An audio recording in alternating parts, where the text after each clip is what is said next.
భద్రాద్రి కొత్తగూడెం జిల్లాను వరద నీరు ముంచెత్తింది. మనుగురు డివిజన్లో వరద నీరు పొంగి పొర్లుతుంది. కోడిపుంజుల వాగు, ఇసుక వాగు, మెట్ల వాగుకు భారీ వరద నీరు చేరింది. ఆదర్శ నగర్, అశోక్ నగర్, లెనిన్ నగర్, భగత్ సింగ్ నగర్ లో పలు ఇళ్లలో వరద నీరు చేరడంతో బిక్కుబిక్కుమంటూ ప్రజలు గడిపారు. గిరిజన బాలికల హాస్టల్, బాలుర హాస్టల్లోకి వరద నీరు చేరడంతో విద్యార్థులను అధికారులు సురక్షిత ప్రాంతాలకు తరలించారు. మనుగురు ఉపరితల బొగ్గు గనుల్లో వరద నీరు చేరడంతో ఉత్పత్తికి ఓబీ మట్టి పనులకు అంతరాయం ఏర్పడింది. 1,90,000 క్యూబిక్ మీటర్ల ఓబీ మట్టి వెలుకుతీత పనులకు 15,000 టన్నుల బొగ్గు ఉత్పత్తికి ఆటంకం కలిగింది.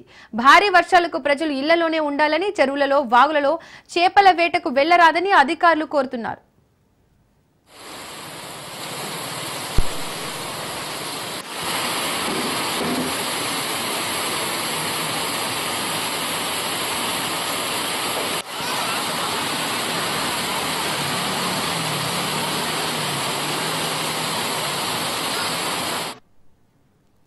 భద్రాద్రి కొత్తగూడెం జిల్లాను వరద నీరు ముంచెత్తింది. మనుగురు డివిజన్లో వరద నీరు పొంగి పొర్లుతుంది.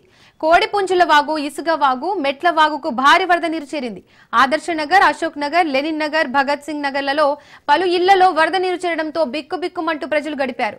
గిరిజన బాలికల హాస్టల్, బాలుర హాస్టల్లోకి వరద నీరు చేరడంతో విద్యార్థులను అధికారులు సురక్షిత ప్రాంతాలకు తరలించారు.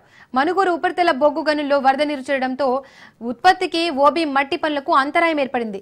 1,90,000 క్యూబిక్ మీటర్ల ఓబీ మట్టి వెలుకుదీత పనులకు 15,000 టన్నుల బొగ్గు ఉత్పత్తికి ఆటంకం కలిగింది. భారీ వర్షాలకు ప్రజలు ఇళ్లలోనే ఉండాలని, చెరువులలో, వాగులలో చేపల వేటకు వెళ్లరాదని అధికారులు కోరుతున్నారు.